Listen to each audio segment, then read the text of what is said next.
Hello, everybody. Hi, Al. I see we have so far, Amy, is that Amy? Yes. Hello, Martin here. Can you hear me? Yep, Oh, hi, yeah. Martin. Can hear you very well. Good, good.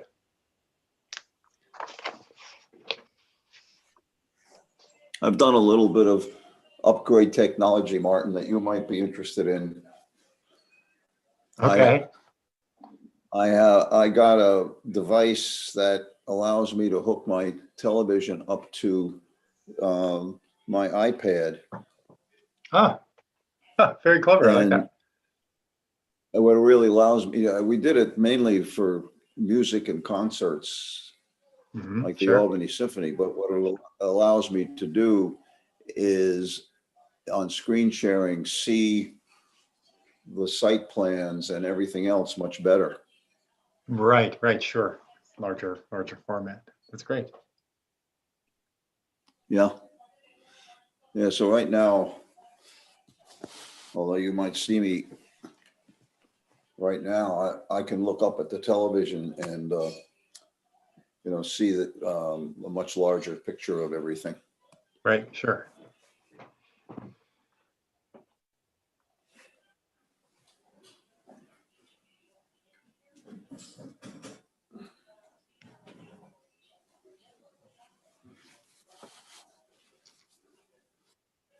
Hi, Glenissa.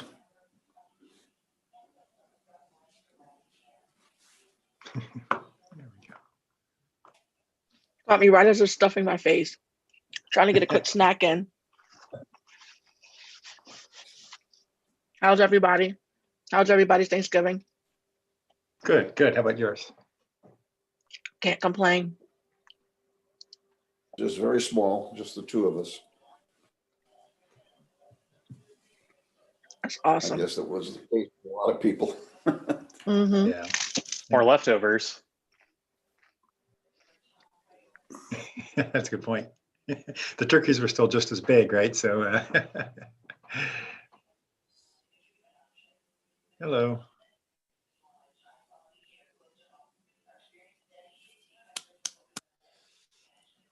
It's just 6 o'clock, but we have Roman still, and Chris will be late because of a commitment that he has, a meeting commitment that is going to end sometime during our meeting.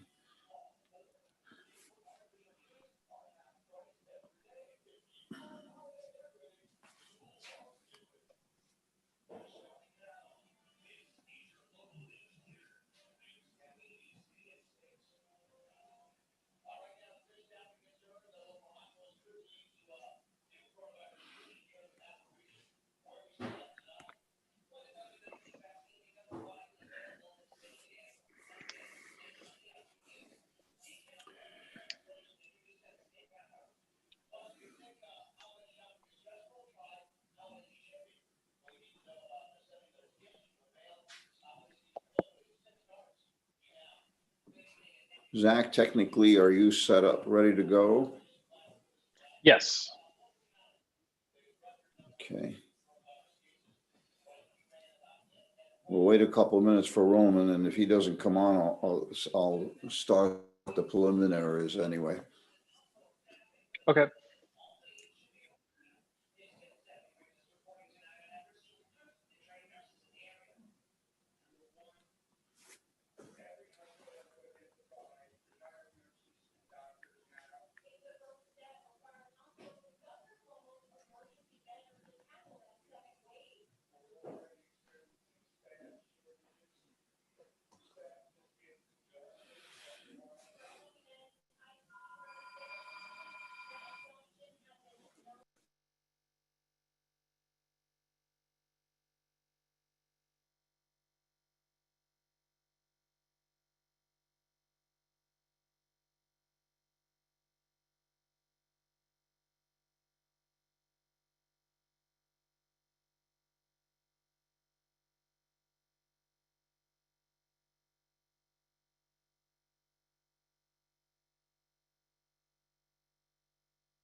Hello, Roman.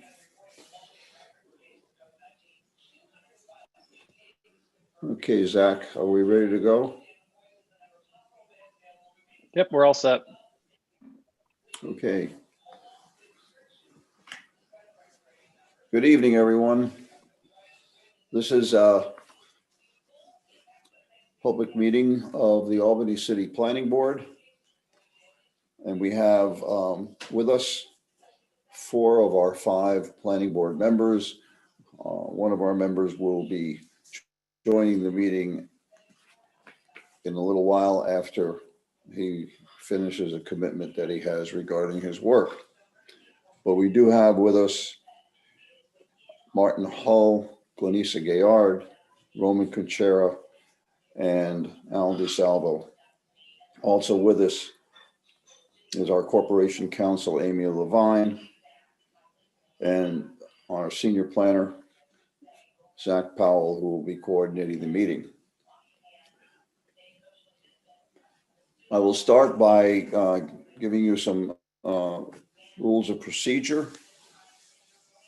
Judging from who's online right now, a lot of you are familiar with this, but for those who aren't, I'll mention them to you.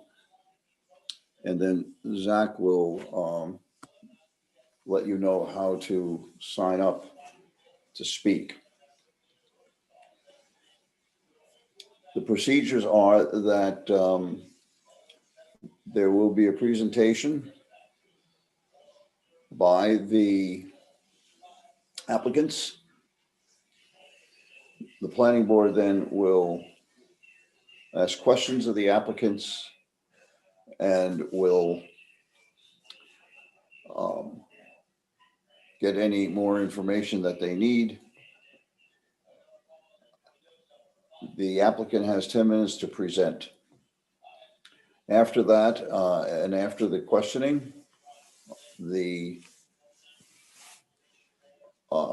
members of the public will be allowed to speak.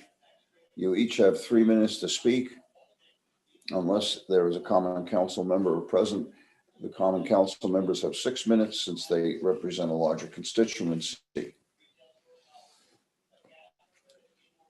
The 3 minutes for speaking will be on the topic.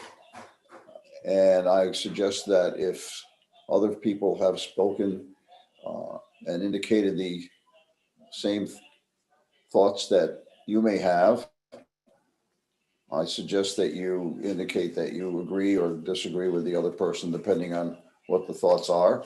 And that gives you more time to make comments relevant to the project, other comments relevant to the project that you are interested in.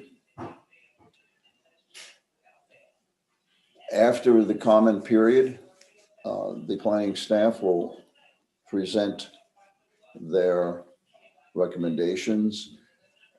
And then after that, if the applicant has any corrections to make, they will have 6 minutes to make those corrections or comments. And Zach, if you can now indicate to the public how the presentation of comments will go. Yeah, thanks, Al, for the introduction. So if you have not already signed up to speak, you can use the chat feature and send your name and address to sign up to speak. When the planning board calls for public comments, we'll call people's names from the list. And then when it is your turn to speak, there'll be a timer on the screen that'll show you how much time you have left. When you are at 30 seconds, there will be an audible beep and the screen will change in color. And when your time has expired, there will be 3 beeps. And if you have any questions about how to sign up, or if you're having difficulty signing up, feel free to send a chat and I'm happy to help you. I'll be managing a few different elements during the meeting, but I'll try to get to your message as quickly as possible. Okay, thank you. And tonight it's rather unique. We have only one item on the agenda, but it's a major item that has been here before us on 3 separate occasions. And that is our September public meeting, our October public meeting, and our November public meeting. 3 months in a row, plus all the workshops as well. And the proposal is for 76 Central Avenue. The applicant is Corey Jones of South End Development, and the representing agency is Kelsey Carr of the Shays and Companies, and likely other folks as well. This is a zoning district MUCI, mixed use campus institutional, and the request is a major development plan review and demolition review. Those are the 2 items that we're dealing with tonight. Again, major development plan review and demolition review. The proposal is the demolition of 4 residential structures, 1 garage and 1 storage shed, totaling about 6,666 square feet.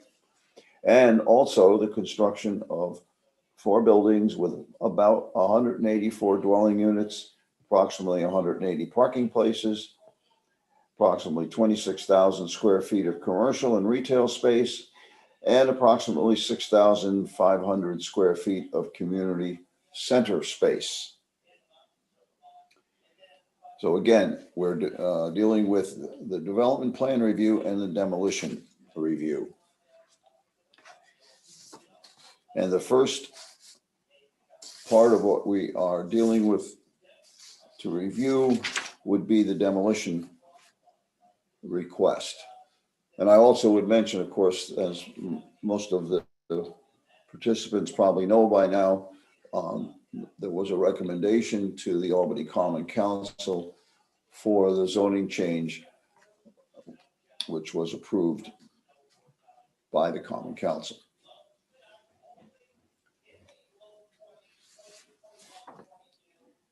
Okay. So applicants, any comments to start? Yes, good evening. Kelsey Carr with the Cheese and Companies. I'm also joined by Ed Larkin from my office and Stephanie Ferradino with the Wagner firm. And we do have Bernie Burns and Len Morales with South End Development as well. Next slide. So as you already stated, we're here tonight seeking approval of the demolition and development plan review for phase 1 of the 76 development. Demolition will include the 6 structures shown here, which encompass roughly 6,800 square feet in building footprint.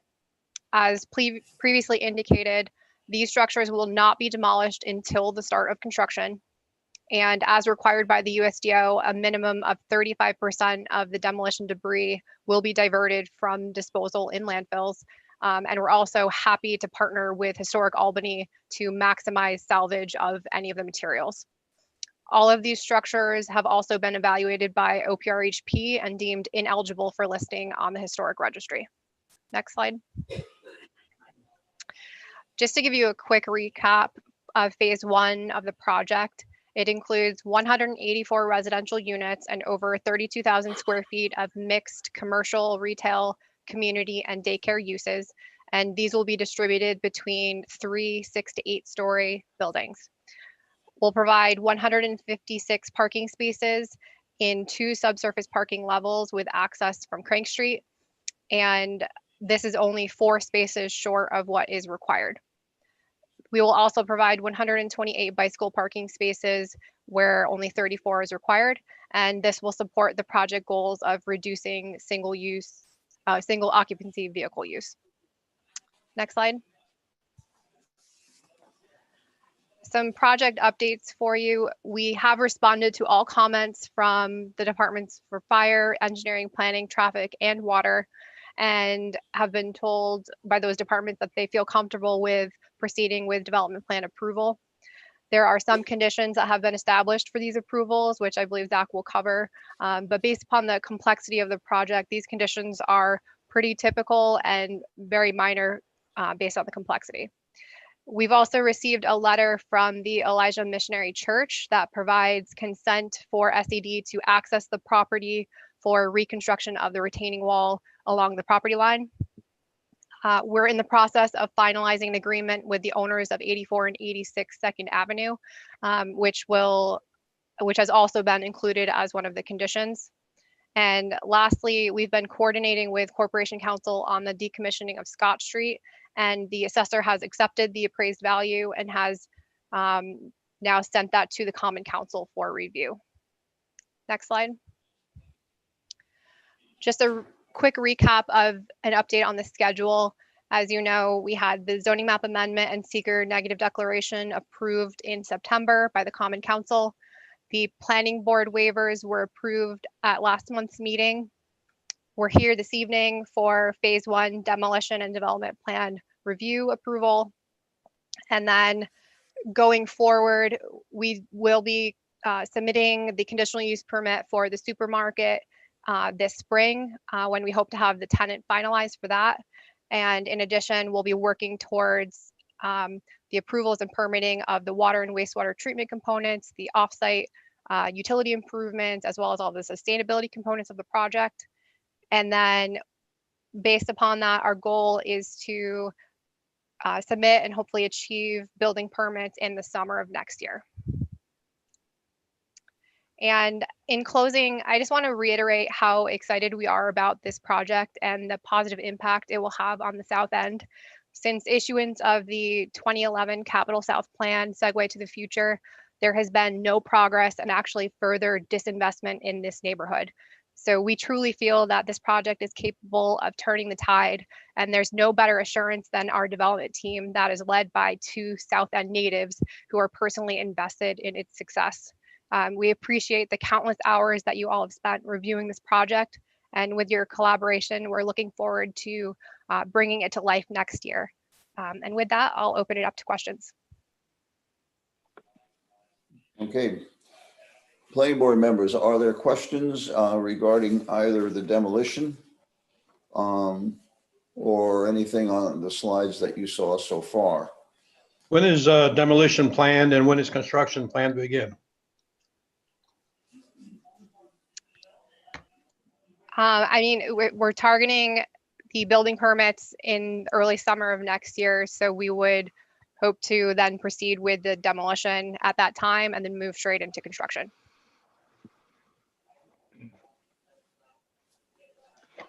So are you planning to include any electric car charging stations in the parking garage? Ed, do you want to take that one? Yes, yes, we are. We're including quite a few, and we're also providing electric car charging that's tied to electric vehicles owned by the development, which will be used in a rideshare program to further limit single-use vehicles. So electric car charging from the solar canopy on the roof is a big part of this project. Excellent, thank you. What is the approximate square footage of the shopping center, and will there be like separate parking available for those who don't live within the development to access that shopping center? Yeah, so we have the square footage overall of the commercial for phase 1 is roughly 32,000 square feet, and the required parking has been calculated based upon those uses, as well as the low income or affordable housing incentive and the proximity to public transit with the new BRT line that's active on 2nd Avenue.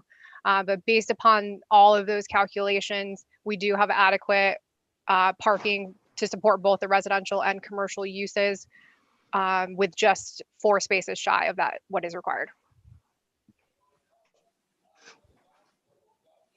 With only 32,000 square feet of commercial, are you looking at, as far as the grocery, like a satellite type a store, or what are you anticipating for a grocery store to occupy how much of that commercial space?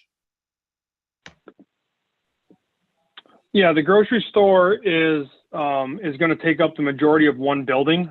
So it makes up about I don't know if Kelsey, you have the number in front of you. I want to say about 8,000 to 9,000 square feet. So it's not going to be a large, commercial store, excuse me. We are looking at smaller boutique grocers that will provide not only grocery, but fresh food options. The main kitchen for the facility is all located integral with a grocer, so that the seating area that Scott Plaza will be serviced with fresh food from the grocer as well. So basically the entire first floor of building B, which is to the right of the photo you're looking at now, will be a combination of the market, a kitchen that will service the entire facility, including the event space, and provide fresh food and meals for the both interior and exterior seating areas. About a third of the size of the co-op, Logan. Yeah, and I think that In that might limit your interested parties to, well, I mean, again, the smaller size, you're not really looking at a grocery store. Like you say, you look more of a convenience or a mart, like you said, per se. But not that wouldn't be appealing. Have you had interested parties in the grocery portion? Yes, there's interested parties, and also the South End development team has explored operating it internally. So a big part of this project is job creation. So not to get into the weeds of the technical design, but there's components of this project. Kelsey mentioned the water and wastewater treatment components that will help us achieve the sustainability. There's also job creation there. There's maintenance and operation. So South End Development does look to create jobs out of this project, and one of the areas they're exploring is actually that market, and if it can be run locally, by residents of the community. So they haven't ruled out any option at this point, but you're correct. We're limited to smaller grocers, and that's really the market sector we're targeting. There are larger grocery stores within a reasonable driving distance that we're not trying to compete with. We're trying to fill a void in this neighborhood to provide quality, fresh food that's easily accessible to people, hopefully, and especially in summer months, by walking, biking, and our rideshare program. So we're not creating that extra vehicle traffic. We were very cognizant with the layout of our commercial program to not create uses that create a lot of vehicle traffic to the site, right? We want this site to be a resource for the local community, not that other people aren't welcome to come and take advantage of it, but we certainly wanted our commercial spaces, with the market being the key part of that, to be catered to the local community. Okay, thank you. Going back to a point that Martin made about plugins, I also think, if I'm not mistaken, that there was you wanted to also provide a space for car sharing. If I'm correct in assuming that, but you may know that Capital Car Share is now going out of business. Would you then pursue, say, another company like Zipcar? Our conversations have been focused around a SED operated car share. So with their ownership and investment in the charging stations and in the green infrastructure, it really becomes an investment in the vehicles, and then it's a further benefit to the residents of the facility. So we are targeting a very high affordability ratio here, and as you know, when we do that, it allows us to reduce parking spaces, and we're not trying to reduce parking spaces to eliminate people's ability to have mobility or drive. So we think providing the rideshare component internally, and certainly there's opportunities to partner, but by providing that to the residents as part of this experience of living here is a huge advantage to allowing the mobility that these residents want, but also meeting the affordability goals that we're pursuing. Okay, thanks. Further questions, board?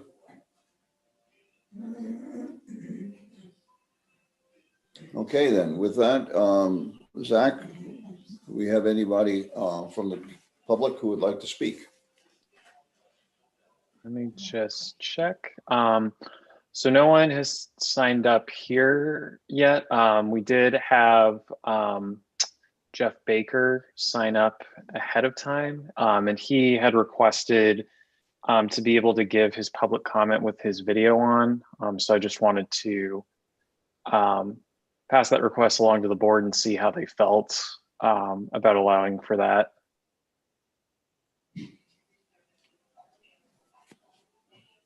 I think that's reasonable. I know Mr. Baker is speaking for some clients on the site who are directly affected by this. Okay. Is that Would that be the okay feeling of with the board? Yep, that's fine. Yeah, fine.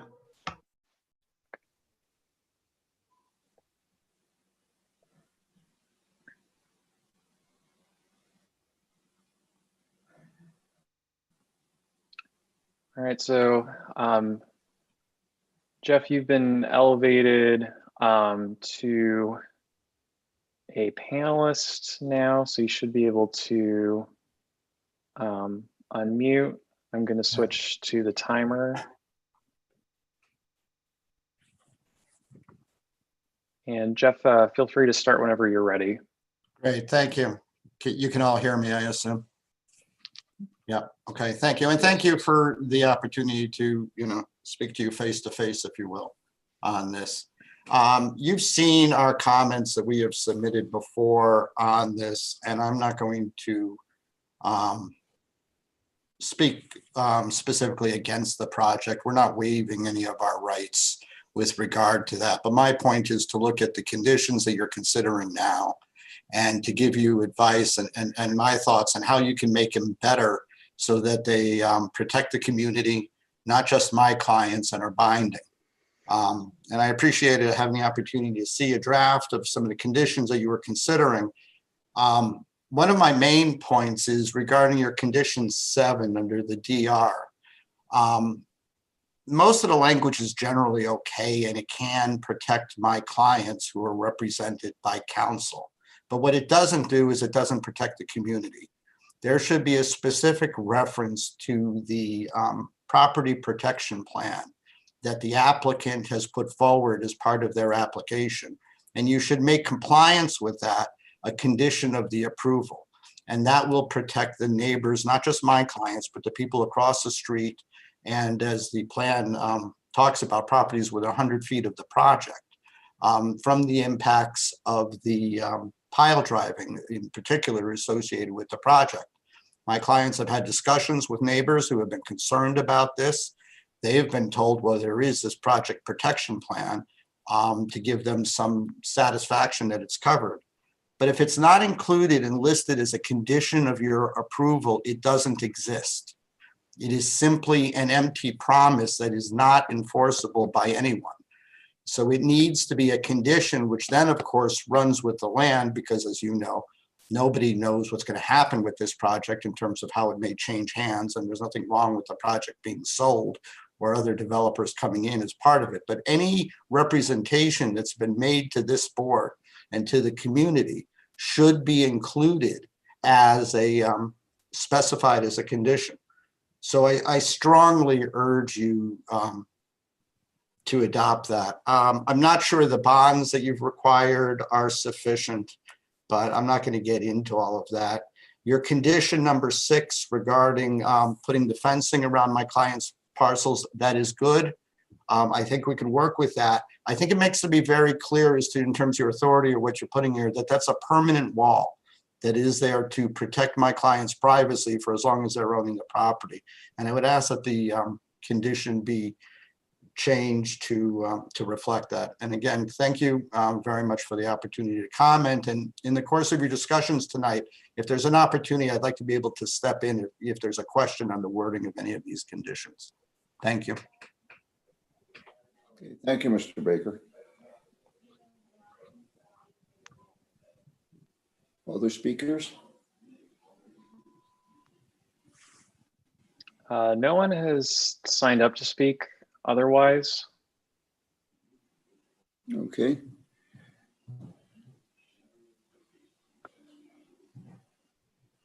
Okay, Zach, can you walk us through the recommendations, first for demolition review and then for site plan? Yeah, I would be happy to. And just to confirm, normally we provide rebuttal time for the applicant after comments. Would you like me to provide the staff recommendation first and then do that, or provide the rebuttal, or allow for the rebuttal for the applicant and then provide the staff comments? I don't know what, I would say let's go through the comments first and then allow rebuttal by the applicants after all of that is complete. Okay, perfect. So I will try and go through the review standards quickly. The board has seen these in the memo as well as for other projects that have been reviewed before. Demolition reviews, they can use one or all of 13 review criteria. For this project, we identified review standard 2, 3, and 4 as relevant. And these really relate to the impact on the proposed structures to be demolished in terms of their historical, architectural, aesthetic, cultural value, as well as their impact on the streetscape as well. And so just for clarification, for all of the proposed demolitions, the response from the staff will be addressing all of the proposed demolitions. So I'm going to try and go through these quickly, but feel free to stop me if I'm going through too quickly. As Kelsey had mentioned, the proposed structures to be demolished are not eligible to be listed on the National Historic Register and are not listed as city or state listed historic properties as well. And the applicant had submitted a phase 1B archaeological study for the zoning map amendment application, which found that no additional cultural features were found and no additional investigation was warranted. As the applicant had mentioned, they are looking to divert some of the existing interior and exterior architectural elements, doors and windows, and diverting that from landfills for resale through Historic Albany or another type of resale opportunity. So the existing historic elements that are remaining are able to be diverted from demolition and being reused. And based on their, the structure's limited architectural importance, the demolitions would not be detrimental to the heritage of the city and the cultural condition of the streetscape. Moving on to the third review standard. This is somewhat similar. This focuses more on the relationship of the buildings to the character of the neighborhood and the streetscape. These buildings have been modified, many of them. I think 10 Crank Street is maybe the one exception, with historically inaccurate treatments to a point where the character of the buildings are not of that original historic character and they do not define the surrounding area. There are 2 corner properties with structures to be demolished, but the proposed design of the project will provide greater definition for the streetscape and generally improve the environment of the streetscape by creating a public pedestrian plaza and mixed-use structures that provide architectural features such as greater ground floor opacity than the existing structures do. And for all these structures, none of the proposed structures to be demolished are immediately attached to or immediately adjacent to structures that are proposed to be retained. So there's not going to be a significant negative impact through the approval of the demolitions. And then finally, for the fourth review standard, this again kind of talks about the impact on the streetscape and the historic elements of the structures, which I went over. They were constructed in the early 20th century, but they possess, a limited architectural, historic, cultural importance for the overall South End neighborhood, as well as the city overall. So therefore, this would not create a significant impact through the approval of the demolitions. Okay. And moving on to development plan review. Yep. There Okay. are 7 criteria to go through there, or 7 conditions? Yes, so the conditions are actually at the end for both the demolition and the development plan review. So I would leave it to the board if they want to hear the demolition conditions before the development plan review, interpretations from staff, or if you'd like to hear that all at once. What's the board's desire? Will you want to make any questions about demolition plan? Or do you want to see that in context of the entire proposal before us tonight, which includes the development plan review? All at Keep once, I going. think is fine. Yeah. Yeah. Yeah, I agree. Okay. Thank you, everyone. Okay, so I'll go through the development review standards. You all are very familiar with these. So I kind of grouped together review standards A and B because they have similar responses. This gets at the impact on the surrounding neighborhood and whether there would be a risk to the public health or safety. And as Kelsey had mentioned, this application's been reviewed by the Common Council through seeker, and they've already made a negative declaration for the project. The Division of Engineering, the Department of Fire and Fire Safety, and our department have approved the project with conditions that are included in some of the following slides. And this slide was, we just actually received notice for conceptual approval by the Water Department. There are still a few outstanding conditions that they had provided.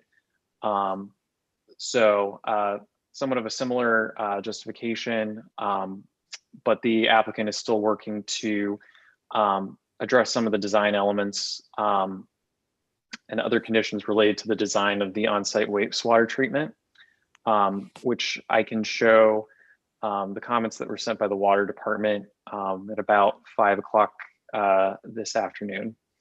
And the Division of Traffic Engineering has also provided approval, and they have a few minimal comments.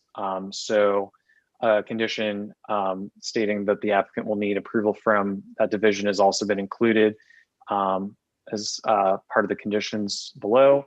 So given that the applicant has received approval from departments with conditions that'll be listed, this project is not going to create risks for the public health or safety or have negative impacts on the neighborhood. So moving on to review standard C, whether the project is consistent with relevant prior approvals or conditions.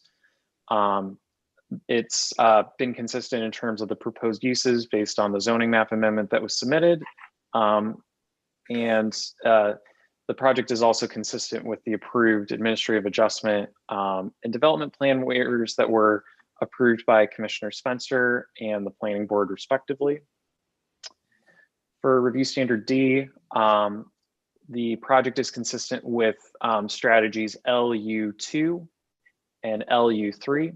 LU2 is land use transportation connection, and LU3 is vacant and abandoned properties reuse. And the project is consistent with these elements by proposing a mixed-use campus adjacent to an enhanced bus rapid transit light.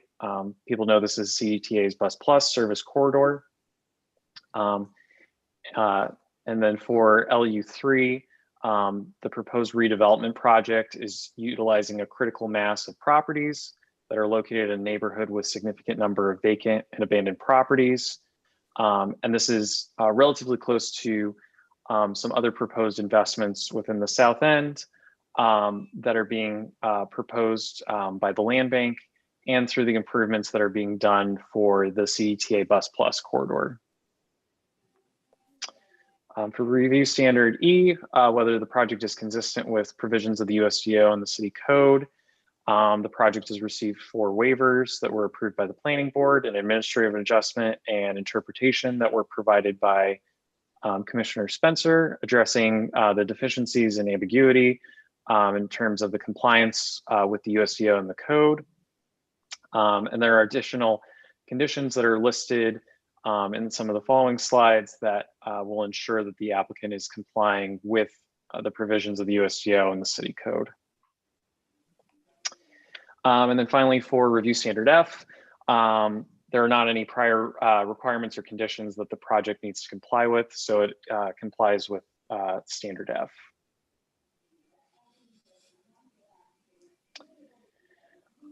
So any questions on the major development review standards?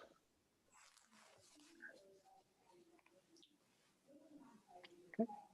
And so just as a reminder, oh, I'm sorry, Al. No, go on. Thank Okay. you. Yeah, and so just as a reminder for the planning board, Councilmember Hoey had made a zoning text amendment related to the language that needs to be used for conditions on development plan and demolition review approvals. So I'm just going to provide a quick refresher just to kind of show why we're using the language we're using for the recommended conditions. So as a reminder, the text amendment requires that the planning board shall stipulate to the point in the development process when conditions need to be satisfied.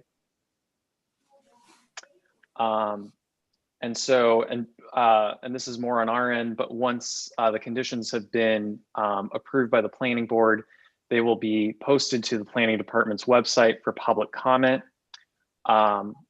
No less than 10 business days prior to the issuance of any building permits or demolition permits related to the project.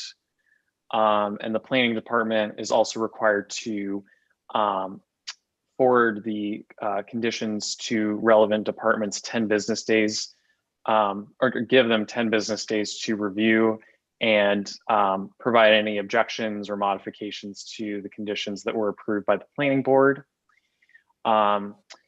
Commissioner Spencer, who's the chief planning official, then would have the authority to refer the conditions back to the planning board for modification.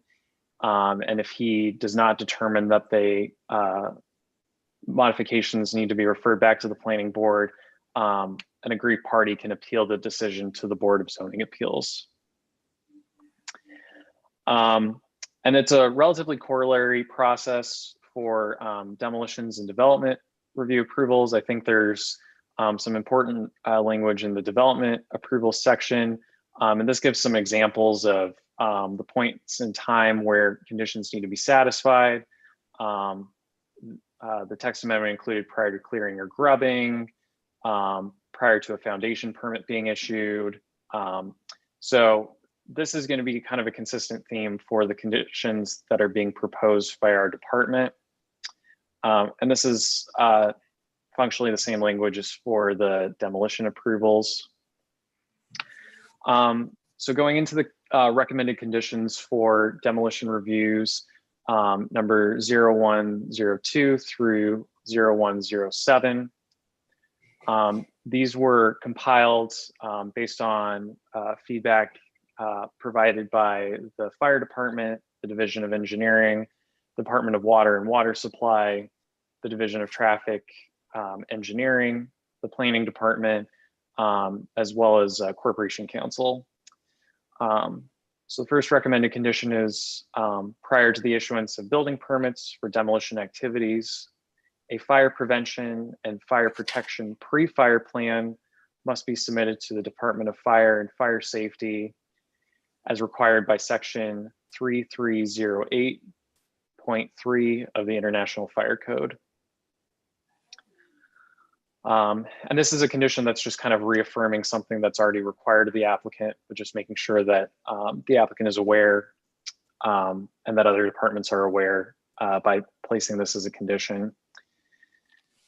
The second is that prior to the issuance of building permits for demolition activities, the applicant must receive approval from the Division of Traffic Engineering. And this is really ensuring that any demolition activities for hauling off materials offsite, that the Division of Traffic Engineering has provided comments and ensure that the proposed routing will not negatively impact any traffic patterns or create any issues for traffic flows during demolition. Number 3, prior to the issuance of building permits for demolition activities, the applicant must receive approval from the Department of Water and Water Supply. The Department of Water and Water Supply provided more specific comments, which I'm happy to provide on the screen once I've gone through all these conditions. And I think the board, that's a good discussion point of if the board wants to change that language to include the more specific language or leave it broader for the Department of Water and Water Supply. Number 4, during demolition activities, the Department of Fire and Fire Safety requires all fire hydrants to be accessible at all times. The fire code mandates a 3-foot clear radius around each hydrant and clear access from the street.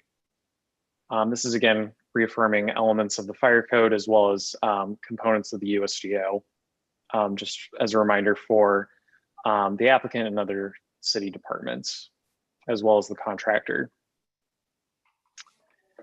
Number 5, prior to the issuance of building permit application for demolition, the applicant must execute and deliver to the Director of Buildings a reasonable performance bond as required by Section 133-20 of the Albany City Code.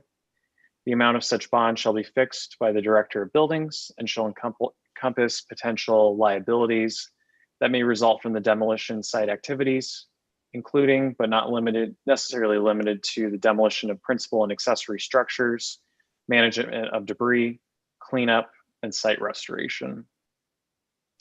And this is pulling from language from Section 133-20 from the City Code, which is already a requirement within the City Code for demolition activities. Number 6, and this is kind of relating to what Mr. Baker had referenced when he provided his public comment.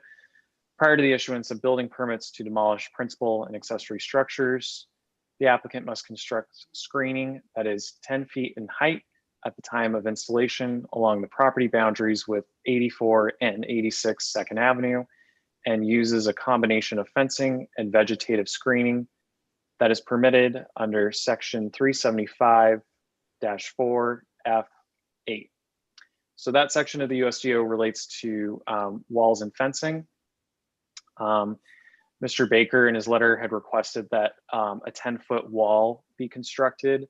However, the maximum permitted height is 6 feet in most sections. There are some sections where an 8-foot high fence would be permitted based on the proximity to a loading area. So this kind of gets to the intent of the request by requiring that 10 feet of screening be provided using a combination of fencing and vegetative screening. This can be something like a hedge in order to achieve the desired visual impacts and provide that prior to demolition activities to reduce noise, sound, dust from entering the 84 and 86 Second Avenue to the greatest extent practicable.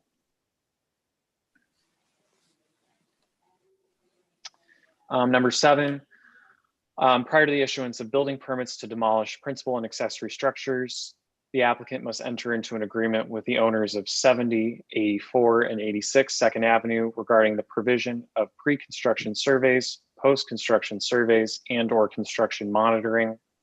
Such agreement and the results of these surveys shall be submitted to the respective property owners and the Department of Buildings and Regulatory Compliance prior to the issuance of building permits for demolition.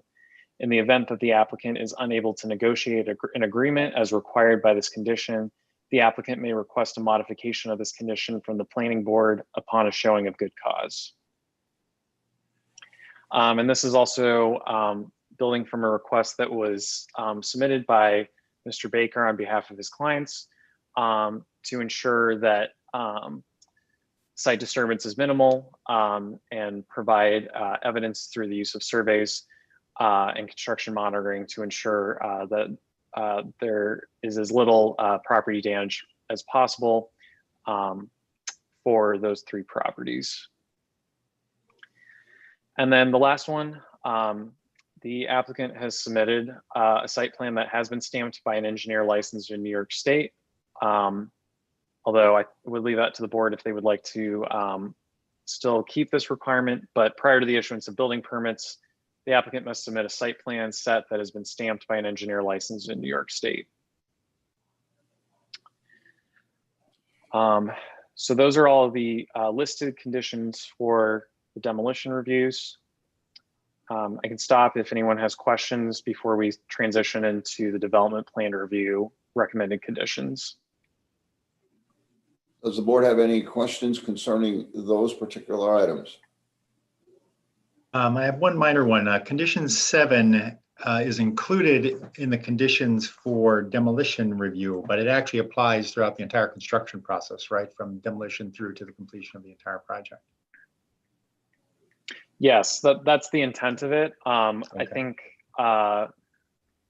when we go through to the development plan review, I'm not sure if that was mentioned twice, but if that's something that the board would like mentioned in both the demolition review approvals as well as the development plan review approvals, I think that's easy enough to transfer to both.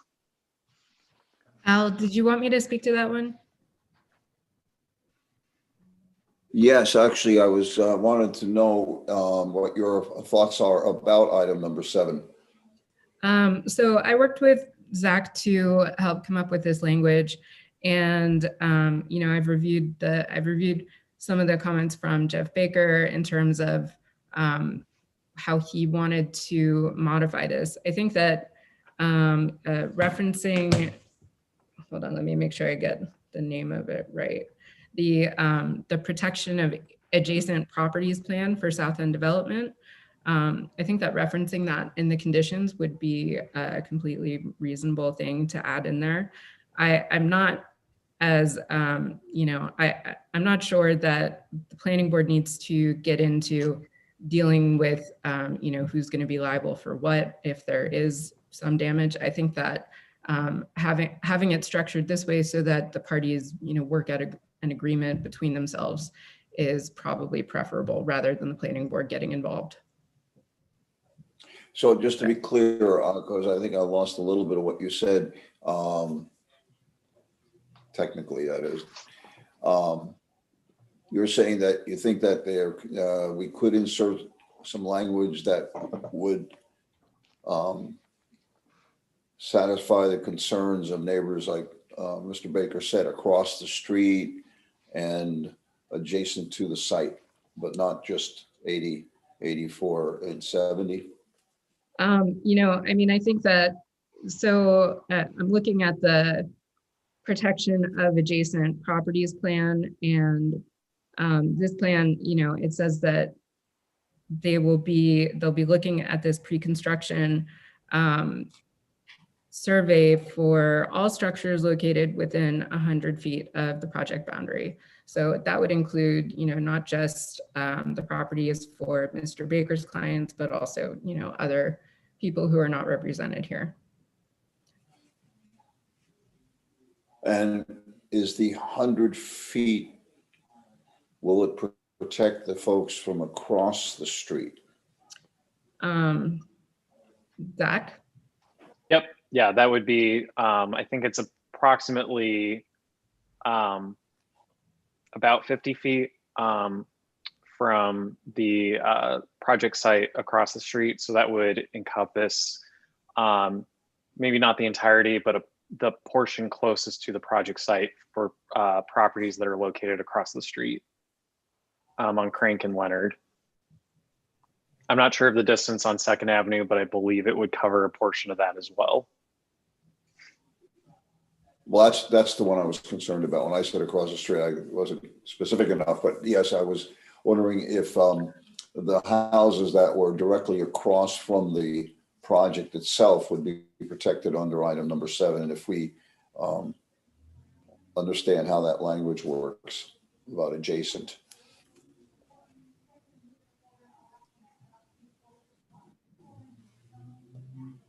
So would that be? Would that? Give me just 1 second. I'll pull up Map Geo and I'll do the calculations. Then I can switch the, I can share my screen to show the distance. So bear with me just 1 second. I'll work on that. But feel free to ask any additional questions while I'm working on that. The board have any other questions regarding the conditions for demolition? Okay, we'll wait until you get that graphic up. Chairman, if you will, I can speak to that plan briefly while Zach is pulling that up. And who is that who's speaking now? This is Ed Larkin with Jason and the applicant. Okay, yeah, that you might be able to help clarify that as well. Yeah, so I appreciate Mr. Baker's comments for sure. You know, protection of adjacent properties is a huge priority to us, both from a, you know, focusing on the individual property owner's rights, but also a mitigation of liability for our client. It is very standard on a project of this scale to do a pre and post condition assessment. We will do it for all adjacent properties to the site. As Zach is pulling this data, I think you'll find that based on the phased approach to the project, during the first phase, the opposite side, so it will be the northern side of 2nd Ave, and I know it's not true north. Those buildings do not fall within 100 feet of the project, but all the adjacent structures on Crank and Leonard do. And as the project advances into phase 2, then the additional projects on 2nd that now are closer to the project site would be included in the plan that we put in place. And we are, you know, obviously committed, and we are totally fine with the board, including that as part of your conditions, is meant to protect all of the adjacent property owners in the neighborhood, not just the clients of Mr. Baker. So, you know, we do appreciate the concern there, and are committed to doing the pre-condition assessment, the post-condition assessment, and I know it hasn't been mentioned yet, but also vibration monitoring for the duration of the project as well. So the vibration monitoring is a key component of that plan to ensure everyone's interests are protected. Okay, so that, yeah, but because of the phased construction, you will have the protection for the adjacent properties on the two smaller streets, but then the next phase, 2nd Avenue, you definitely would have the protection of the houses across the street. I also just wanted that it's an independent third party that does the surveillance monitoring. And so they would be the contact point for neighbors if they think during construction something's going on. But it's not Hazen, it's not South End Development that's doing this pre-construction monitoring. We're actually hiring an independent third party firm to do this work. Okay, thank you. So I pulled up a quick buffer map for 100 feet away. So it looks like there are portions of properties on 2nd Avenue that fall within that. And it does look like, you know, as had been mentioned before, the majority of the properties on Leonard and Crank will be included as part of that. As well, it's a little bit of the charter school as well on Seymour. But again, depending on the phasing, it looks like if the 2nd Avenue building, once that gets under construction, it would move that line farther north so that the entire, more of the properties, I think, would be covered. So this is including 76, you know, all of 76, the parcel known as 76 2nd Avenue, as well as 90 and 88. So even if the applicant were to build right up to the lot line on 76 Second Avenue, this is where the 100-foot buffer would go to. So based on this, it would only be a portion of the properties along Second Avenue in between Elizabeth and Sloane Street that would be included as part of that plan. Just Well, to mention again, if you look to the protection of adjacent properties report that Chazen provided, it says the building condition assessment will be done for all structures located within 100 feet of the project boundary. Stephanie, you can weigh in, but I'm not sure how you do half of a structure. Yeah, I can speak to that. If a structure is located within 100 feet of the project boundary, the full structure will be assessed. And again, I want to add in that in addition to that assessment, we will be monitoring vibration at the limits of our project site, and a secondary measurement slightly after that within the city right away. So we are going to be able to document impact on adjacent properties that fall outside of that 100-foot buffer, right? Our goal is to understand the impact our work is having on the entire neighborhood. We can only assess so many structures, and that's what we're proposing to do here. So we're happy to have you listed as a condition of approval. South End Development is committed, to protecting all the adjacent properties here. So any further questions, we're happy to answer. The vibration monitoring also is mentioned in the protection of adjacent properties plan, I would mention. So, I do think it would be appropriate to reference that report, just to have more detail than what's, provided in that condition. Okay.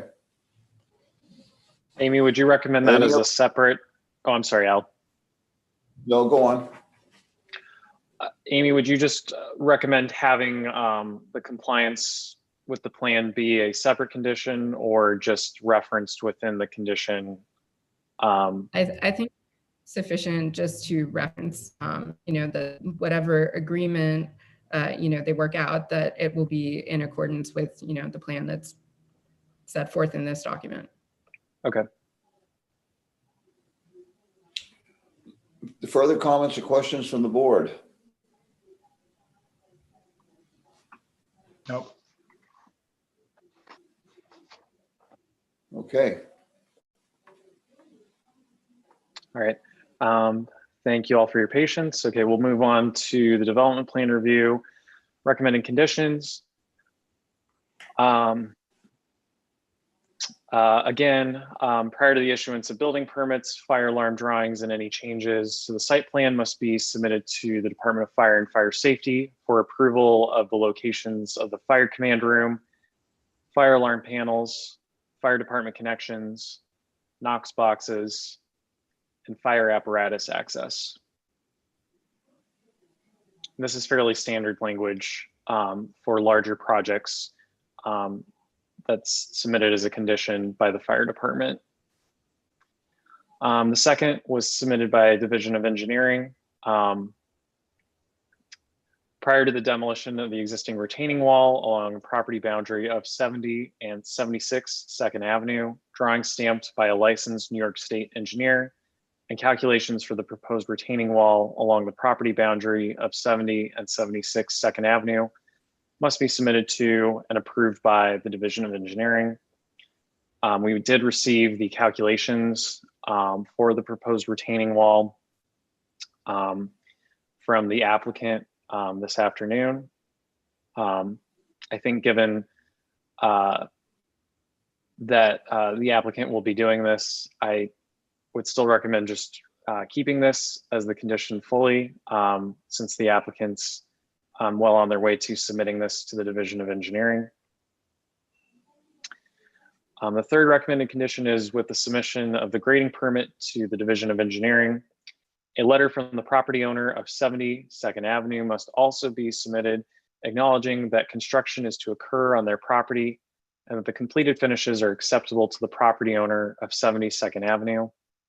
The applicant did submit a letter for the record from the bishop who serves kind of as the property contact for 72nd Avenue, and acknowledged this proposed construction and that they approve of the proposed finishes for the retaining wall.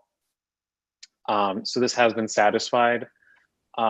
Since this was submitted by the Division of Engineering, I'd still would recommend leaving it as a condition, just even though the applicant has provided this, just to ensure that the Division of Engineering can confirm this and that it's acceptable to the intent of the condition that they had recommended. Zach, you mentioned the proposed finishes, whereas this language is the completed finishes, which leads me to read that once the construction is completed on 72nd Ave, and that acceptance of the changes, the construction have to be completed by the property owner. Is that correct? They have to be acceptable to the property owner of 72nd Avenue. And thank you for bringing that up as well. I do think that to the intent of the Division of Engineering to ensure that the as-built retaining wall is acceptable to the owner is an important component of this as well. So I still would recommend keeping this as a condition, even though the letter has been submitted for the initial approval for work on 72nd Avenue in order to repair the retaining wall. So will the applicant then be required, upon completion of the construction on 72nd Ave, to get an acceptance letter from the property owner then? That's how I'm interpreting this. I think the way that this is phrased is that it's with the submission of the grading permit, which is when the retaining wall would be constructed. So I think, the intent was to get their initial approval for doing work on the property as well as the proposed finishes. And I think that the Division of Engineering will be looking to that property owner for 72nd Avenue once construction has been completed of the retaining wall, to confirm with them that it is acceptable to the property owner. So I think, if there's a mechanism that the board would prefer in order to confirm this, I think that's something that can be discussed in order to ensure that it happens in both stages. Okay, I don't know if anybody has, like Martin, how do you interpret that? I think the same way that you do, that there needs to be a letter for completed finishes. Yeah.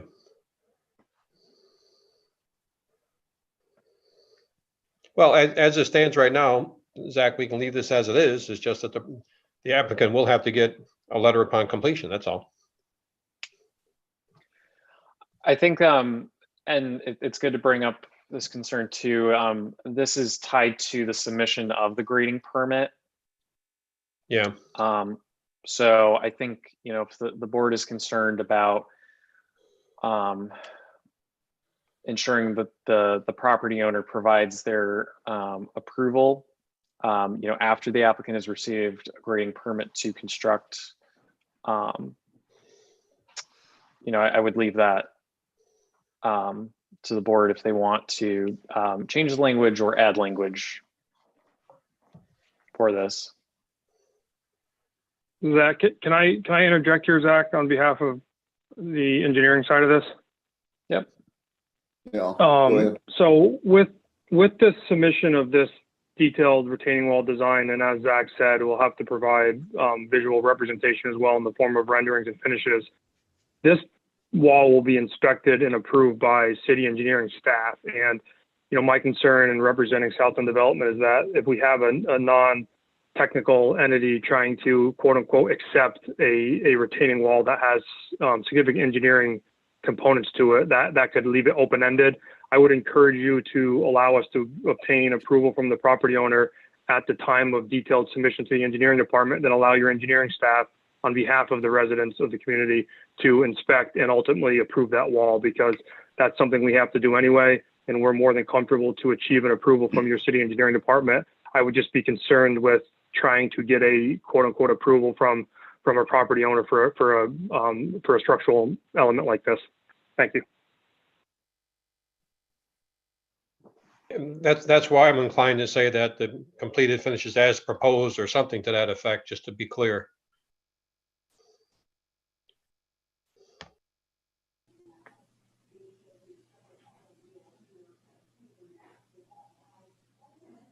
Yeah, I think because the first sentence reads, let's see, where are we here?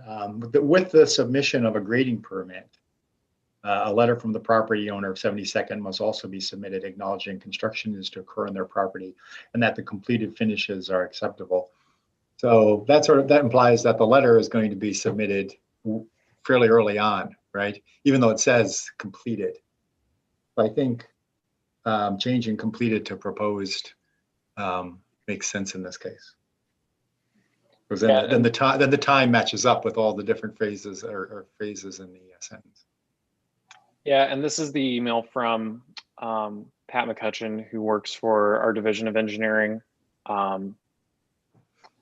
So this was the language that he used, and this is what we pulled from in order to create this condition.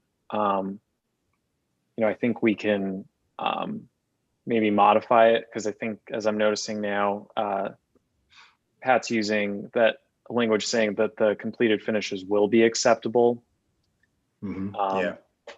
So I think that's where the intent came from for that, but I think that could be modified if the board would prefer, because I think that's kind of addressing Roman and Martin's points as well as Ed's point as well.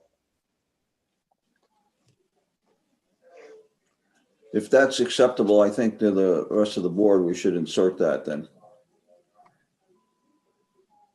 Modify that language. Okay. Would the board like me to make that modification now on screen, or would we like to go through all the conditions and then come back through to the conditions where there are requested modifications? Well, it's just inserting a couple of words, but if it takes a while, technically, we should move on and then you could insert it later. No, it doesn't take too long. I just wanted to, here, let me pull up.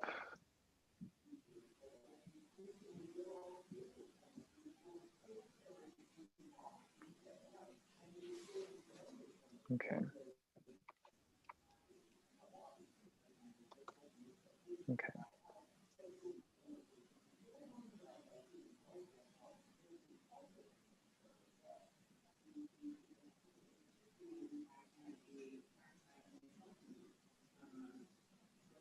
All right, let me switch back.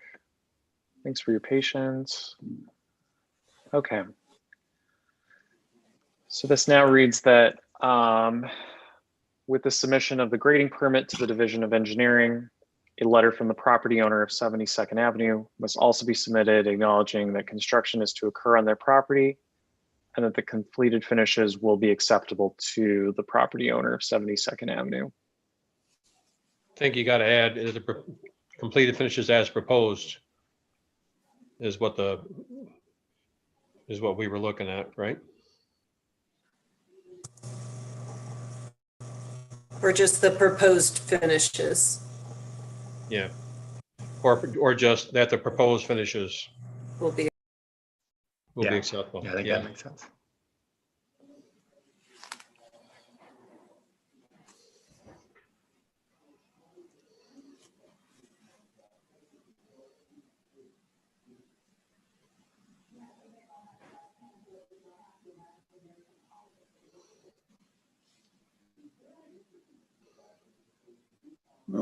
Okay.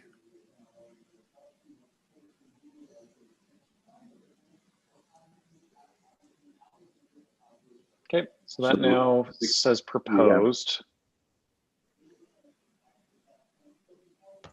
So now I can, if that language works for the board, I can move on. There is a typo in condition number 2. That is submitted to approved.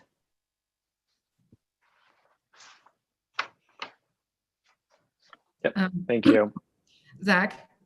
Yep. I don't want to hold up the review right now, but I would just request that you could go back to the condition for the adjacent property owners and add a reference to, the protection of adjacent properties plan, since you're changing these other ones. Yeah, and thank you for that reminder. I was thinking about that. That's why I was asking if we wanted to make edits now, but I can go back to that. And then Kelsey, I think to your comment, it now says must be submitted to and approved by the Division of Engineering. I think that was the intent of that language. Yeah, it's actually correct in the memo. Okay. I'm going to move back to the demolition review condition that had referenced the protection of adjacent properties plan, to insert that so that Okay, is. so we're back doing the demolition piece, right? Yeah. Yep. Okay. Okay.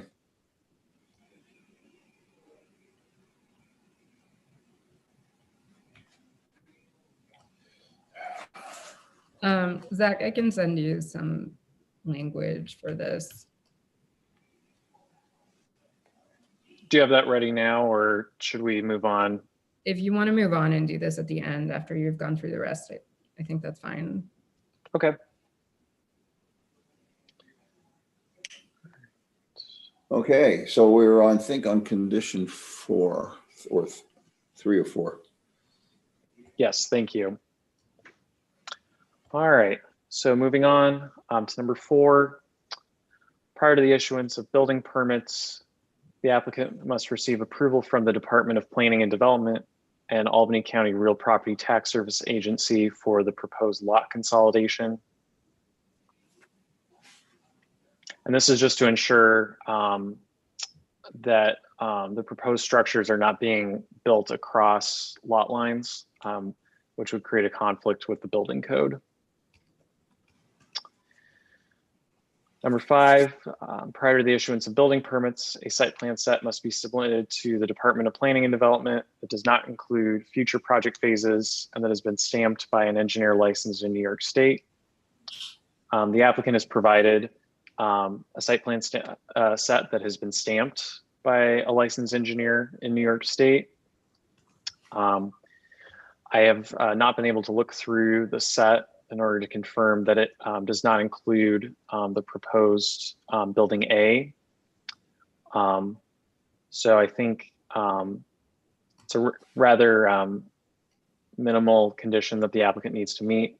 So I would still recommend including it, even if the applicant has already provided that, just in case something needs to be modified moving forward.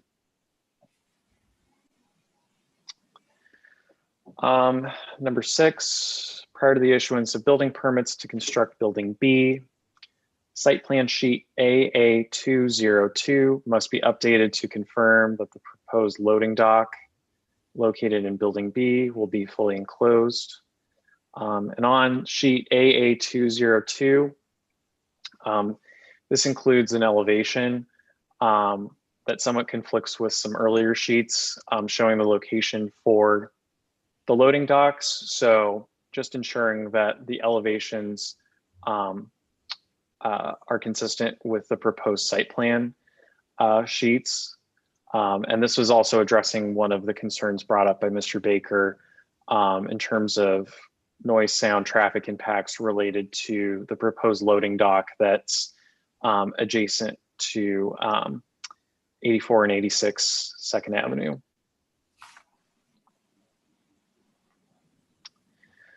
Number 7, prior to the approval of building permits, the applicant must receive approval from the Division of Traffic Engineering.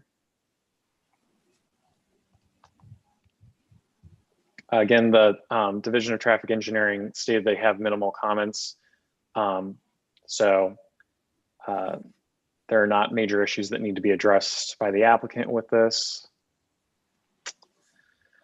Number 8, prior to the issuance of building permits, the applicant must receive approval from the Albany County Department of Health, City of Albany Department of Water and Water Supply, and the New York State Department of Environmental Conservation for the design and use of the proposed on-site wastewater treatment system. This is a unique system, and it's, I believe, the first in the city.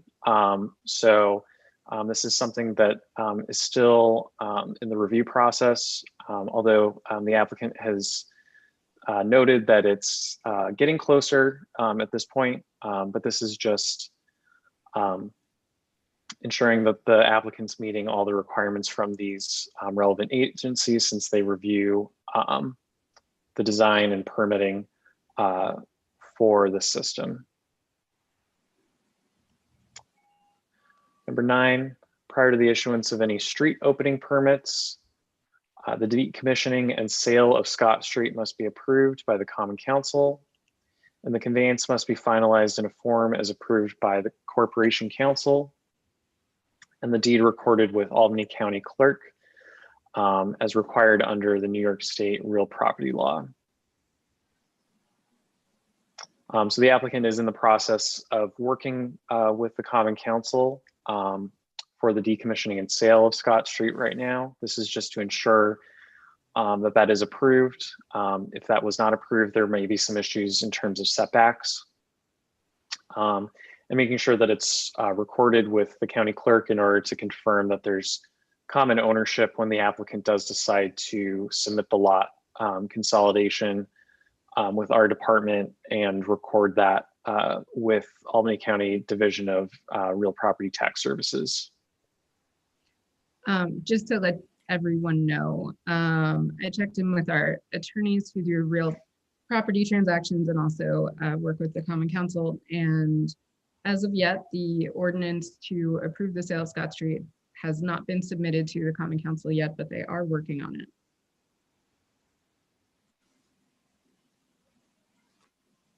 Okay. Thanks, Amy. And then number 10, prior to the issuance of any building or street opening permits, a performance bond for the amount of $1,158,042 must be executed and delivered to the City of Albany Department of Water and Water Supply and the Department of General Services, naming the same as obligees for the full amount of such bond. And this is ensuring that the water infrastructure improvements that are being proposed by the applicant under Scott Street, that there are sufficient funds for any potential damage or reconstruction that needs to occur as part of those improvements.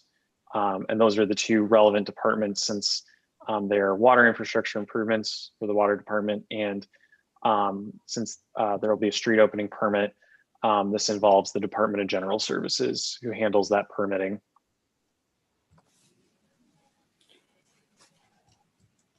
Questions, comments from the board on any of these items? Curious as how we arrived at that number for the bond. And just wondering if the bond for the demolition work should also be specified in the conditions, or if we should leave that open as it is now. Yeah, so I can start with your second question first, Martin. So I'll go back to that actually, so that we're able to look at that. So section 133-20 of the Albany City Code states that the director of buildings shall set the price for the performance bond for that. So that is why that a specific amount is not being proposed as part of these conditions. Okay. Just to ensure compliance and consistency with that section of the code. And then Okay. Amy, feel free to correct me if I am wrong, but I believe that the amount for condition number 10 for a development plan review came from the anticipated cost for the proposed infrastructure improvements that were submitted by the applicant. Yes, that's correct. They came up with that number. Nice round number. Right, exactly. The applicants did, or the Department of Water and Water Supply? This number was in a report that they submitted last week, which details the infrastructure investments that they're making in exchange for the purchase of Scott Street. Okay. Thank you. Other questions from the board? I guess just, I apologize. I guess the one question I would have pertaining to number 10 is the applicant is proposing to do a full infrastructure upgrade to the adjacent streets to the property. So from a bonding standpoint, we're proposing to do brand new infrastructure as part of our project in the value of, and this is a preliminary cost estimate that we did prepare, itemized, that your staff are welcome to review, but in the amount of $1.158 million. If we're bonding to protect, I guess I would just want to understand the thought process behind bonding and the value of the new infrastructure, which is full streetscapes around the project. This is work taking place in the municipal right-of-way, which will be conveyed to the city of Albany. So I believe there will be bonding requirements associated with that as well, because we will be working within the city right-of-way and ultimately giving you the infrastructure, conveying that through city, city protocols. So I would just ask that if there's existing, similar to the demolition process you put in place referencing your city code, if there is a mechanism within the city code to govern the bonding of infrastructure improvements and conveyance to you, that we would follow those protocols as opposed to using this number, which is currently just a cost estimate. So I have spoken with representatives from the water department and the building department, and I've looked through, the relevant provisions of the city code. And at this point, I'm not aware of any other, bonding requirement that's specific, like the one that's in the demolition section of the building code. There are various sections dealing with street opening permits that talk about, applicants for street opening permits are required, to fully restore, whatever is opened. But there's nothing that would be a similar type of security.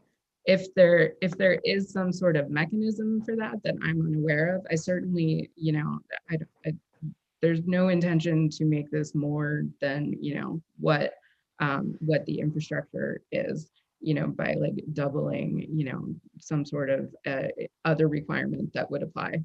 That's my feeling on it.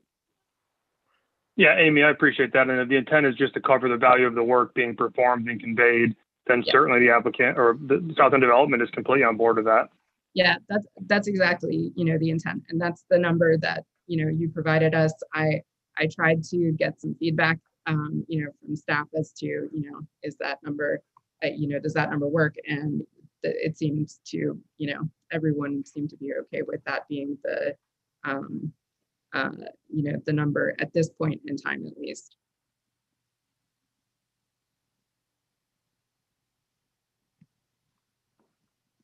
So where does that leave us with item 9?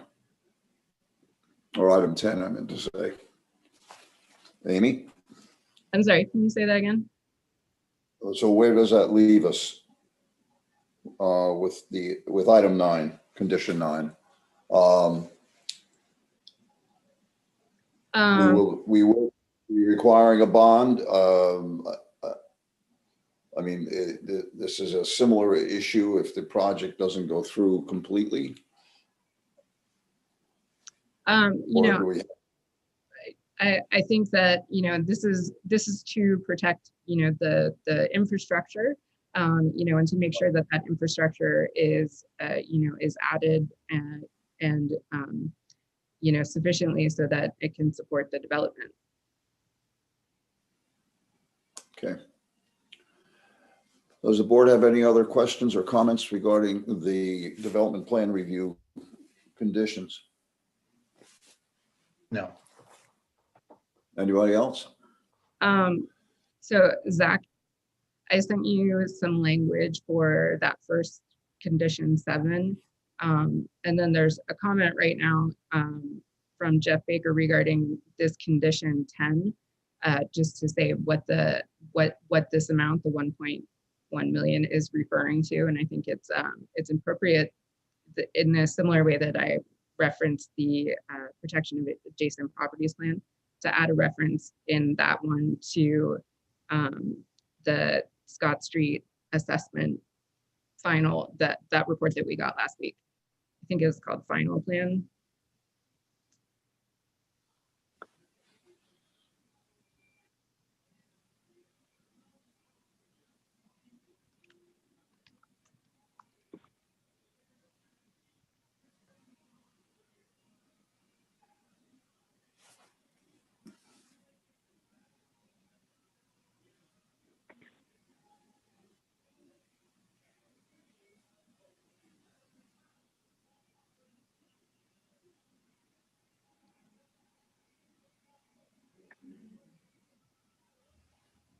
So Amy, I'm gonna leave that as the language now and just look for that document. Or if you have the name of the document handy. Sending it right now. I just emailed it. Thank you. Sorry, I have like 6 different windows going on, so I am trying to.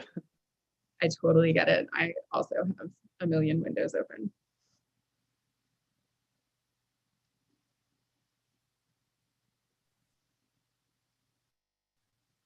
Thanks everyone for their patience. Sorry, the document's loading just so that I can, okay, Scott Street commissioning report. Thank you.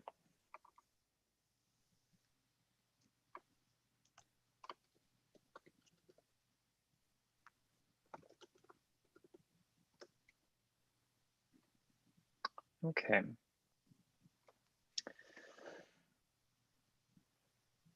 Any comments from the board or Amy regarding the language? Anything else that should be added, removed? Oh, it looks good now. Okay, if there aren't any more comments, the applicants have 6 minutes to make any other comments or rebuttals. I think obviously some of it had to do with that performance bond. Is there anything else that the applicants want to comment on? Well, first of all, I appreciate the ability to have dialogue throughout this. I think that was helpful in a lot of the items, as you just mentioned, we were able to cover as we worked through it. I do want to just thank this board for the effort. We're on our 8th meeting tonight. We've submitted 27, I believe 28 actually, if you include today's updates, different submissions to you and your team at the City of Albany within the departments. Over the last month, the engineering and technical departments have been fantastic to work with. I know they're going through a lot personally and with the COVID situation we're all in. So, we're just very grateful for the partnership we've had at the city. These conditions, while they seem long, we appreciate the diligence you put into them. A lot of these items have, as Zach alluded to, have been addressed over the last week. So we have no concern with them being included. We certainly are committed to providing all these items. So again, I appreciate all your hard work and support in this. This is an extremely exciting project that we're thrilled to be part of. I know Corey Jones and Jaquine are both on the YouTube channel here. They weren't able to get into Zoom, but they're listening on and are texting me as we do this. They're very excited and proud to be standing behind this project that you have in front of you tonight. So with what started last February before COVID before COVID existed. We're here before you tonight, and we really do appreciate all the hard work and look forward to your, what we're gonna go through here shortly. So thank you. Okay, thank you for the comment.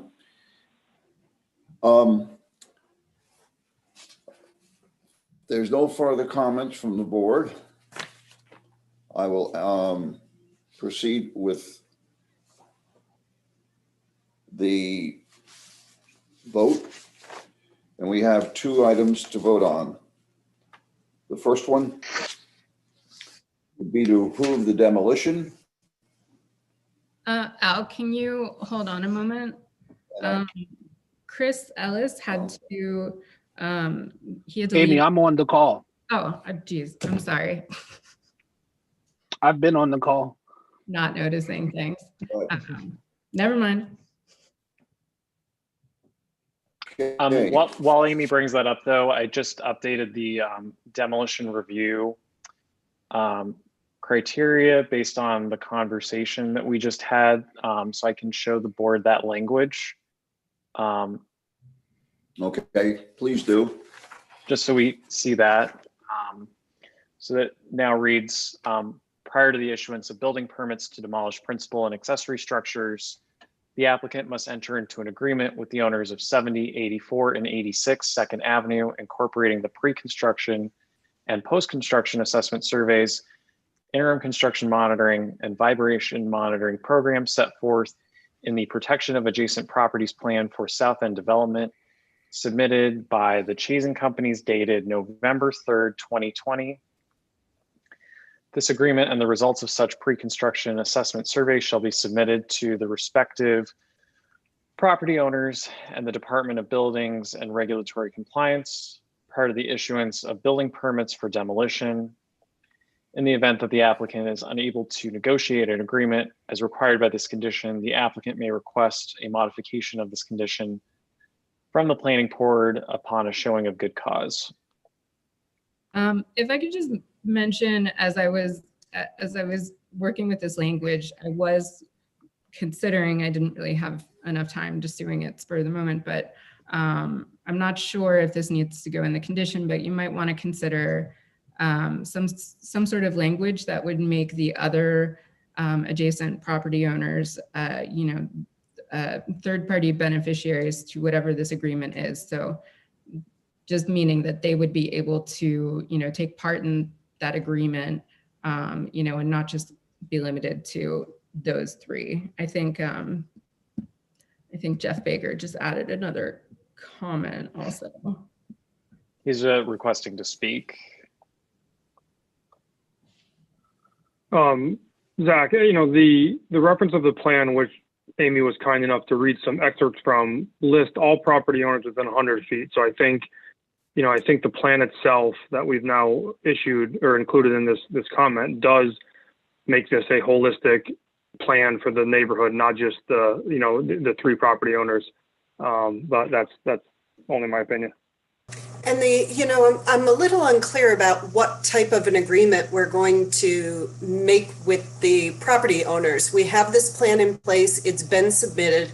If it's part of the condition, then we need to follow the plan. The only leeway that I'm seeing that we will have, I guess, for negotiation with the neighbors would be who that third party is that is selected. But other than that, we're going to follow the plan that was proposed and submitted to you. If there's some part of that plan that doesn't work, I'm assuming we can hammer that out, but I don't think the bishop cares about much other than that his property is being assessed. It's being assessed by a professional, that the professional is doing the work before and after. So I don't, I'm a little confused about what type of agreement we might be having with the neighbors. We certainly attempted to get that well in advance of this meeting, and I was notified at 5 o'clock today by Jeff Baker that he thought he would wait to see how the planning board acted tonight.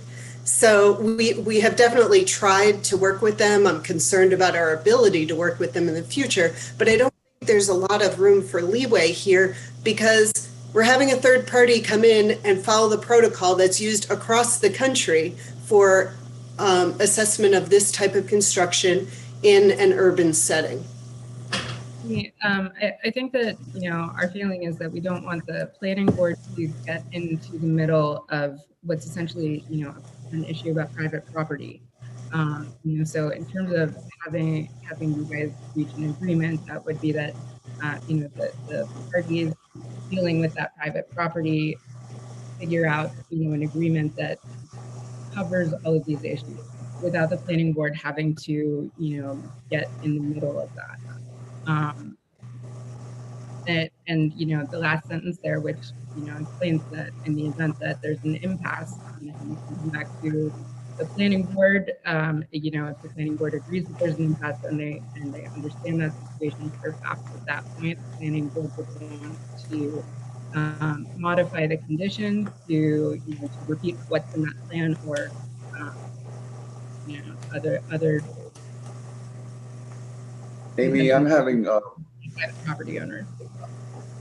Amy, I've had problems on a couple of occasions hearing what you're saying because it sounds like you're talking underwater.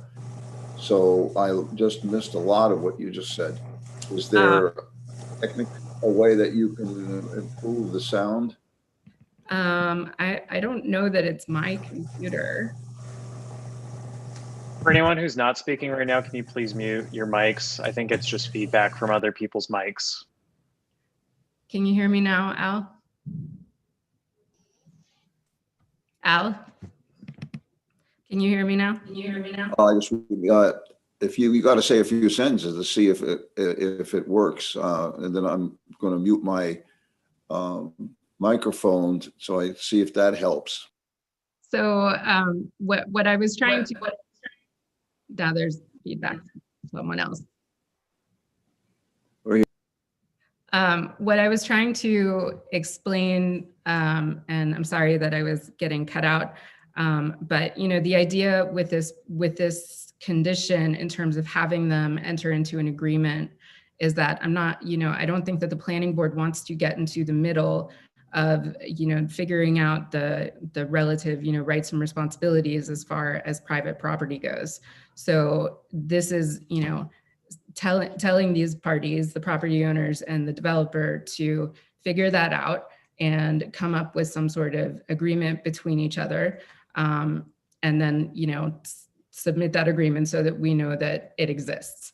And if they can't come up to an agreement, then the last sentence here, it suggests that the developer can come back to the planning board, and on a showing of good cause, they can ask the planning board to change the condition, and instead of requiring this agreement, the planning board can at that time restate some of the requirements that are in that protection of adjacent property owners plan, or whichever other requirements the planning board would decide to do at that time.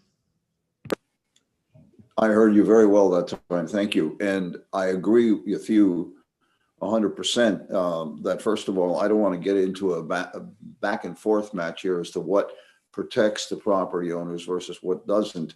And I don't think it's in the planning board's purview to have an issue, have these discussions among the property owners and the development team be part of our decision.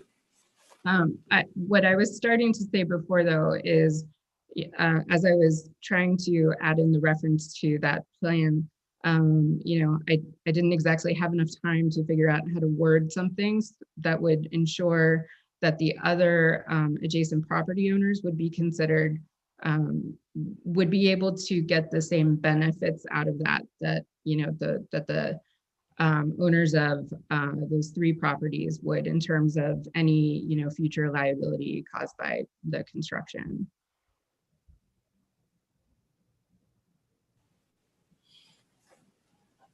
Do the board members have any comments on this? I know that Jeff Baker, he made another comment to say that he wanted to speak in terms of protecting the neighborhood. So I mean, I would certainly be interested to know what his thought is on that, if the board would like to hear him. Well, saw his comment, and again, it seems like,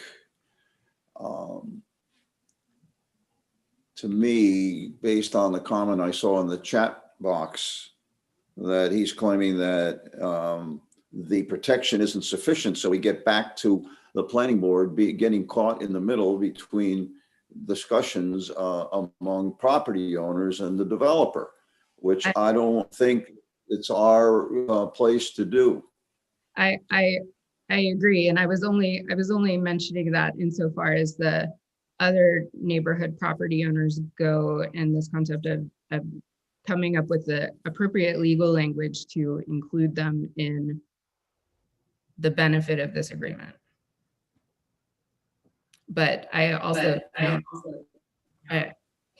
perhaps that is something that should be just discussed and negotiated between, the property owners and the developer.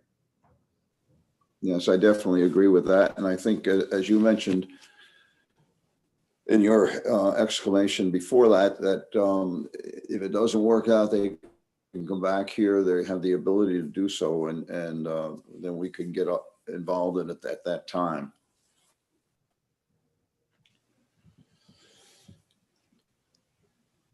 Okay, if there are no other comments from the board, the first item that we have on the agenda for moving this project forward is to approve the demolition as presented with the conditions as stated and with the changes that have been made based on our comments. Do I have a motion to approve the demolition and the conditions thereof? I move to allow for demolition with the conditions and the changes made during tonight's meeting. Thank you. That was moved by Chris Ellis. Is there a second? Second by Martin Hall. Second by Martin Hall. Any further discussion? Okay, all those in favor, please signify by saying aye. Aye. Aye. Aye. Motion passes unanimously. We move on, and the second motion is the motion to approve the development plan as presented with the conditions and the alterations that were made during the discussion concerning those conditions. So moved. Do I have a move by, who is that, please? Is Martin. Second. Thank you, Martin. Second by, I believe, Chris Ellis. Correct. Thank you. All those in favor, please say aye. Aye. Aye. Aye. Aye. Aye. Aye. Approved unanimously. Thank you very much. This is an unusual but exciting project. I commend the development team, and I commend the planning board for looking at this as thoroughly as you have. It certainly is something that could be extremely beneficial for that part of the South End neighborhood, and I believe will help generate more demolition, I meant to say more reconstruction of a lot of the properties, because this should be a real catalyst for that area. So thank you very much. Is there any other Thank you to business? everyone on the planning board. Thank you. You're welcome. Is there any other business to come before the board? If not, I'll entertain a motion to adjourn. Move to adjourn. Nobody wants to. Second. No. There you go. I'll let you do it, Roman. Thank you very much, everybody, and happy Hanukkah. Yeah. Light your Same first to you. candle on Thursday. Happy Very good. holidays, everyone.